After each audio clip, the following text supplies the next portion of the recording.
Ça fait maintenant un peu plus d'1 an que Piquet Subban a été échangé aux Prédateurs de Nashville en retour de Shea Weber. Malgré toutes les choses qui ont été dites à l'égard de Shea Weber, malgré le fait qu'il a été encensé par les médias francophones, je le précise, des médias qui nous donnent souvent l'impression d'être à la solde du Canadien de Montréal.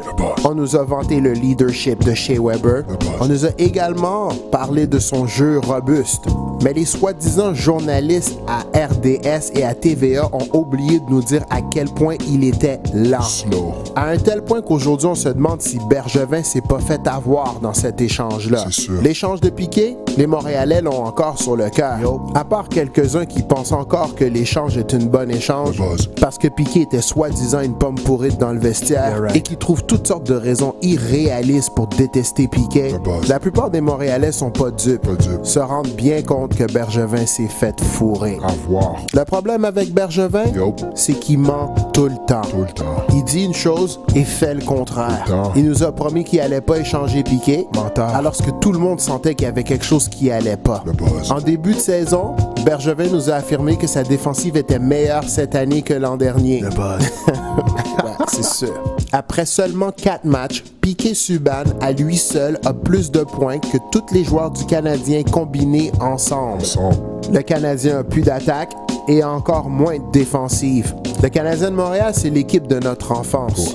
C'est la seule équipe qu'on n'a jamais aimée. Mais force est d'admettre que notre équipe est remplie de joueurs fades, sans émotion, and basically vraiment plate à regarder.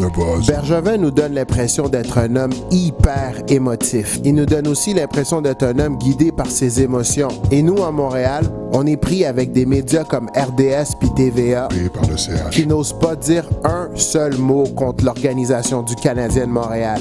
Comme si c'était une religion, comme si c'était un parti politique. Les victimes là-dedans, c'est nous les partisans. Parce que le spectacle se dégrade, mais aussi parce que l'organisation trouve toujours le moyen d'échanger les favoris de la foule. À Montréal, faut pas être beau, faut surtout pas être passionné. Ce qu'on aime, c'est les Plekanec, les Max Pacioretty, des Carey Price et des Shea Weber.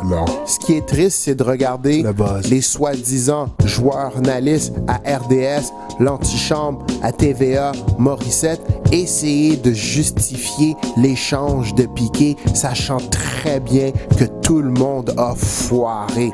Michel Therrien, celui par qui tout a commencé, a admis en entrevue il y a 2 semaines que d'avoir mis son défenseur sous le spotlight était une mauvaise idée et qu'il s'excusait. Il est quand même tard pour faire des excuses. Piquet est parti et Piquet est déjà un favori de la foule à Nashville. Avoir perdu Piquet pour un attaquant de puissance aurait été moins pire, aurait fait moins mal. Mais de perdre Piquet pour un défenseur qui serait pas un défenseur numéro 1 dans plusieurs équipes, ça fait vraiment mal.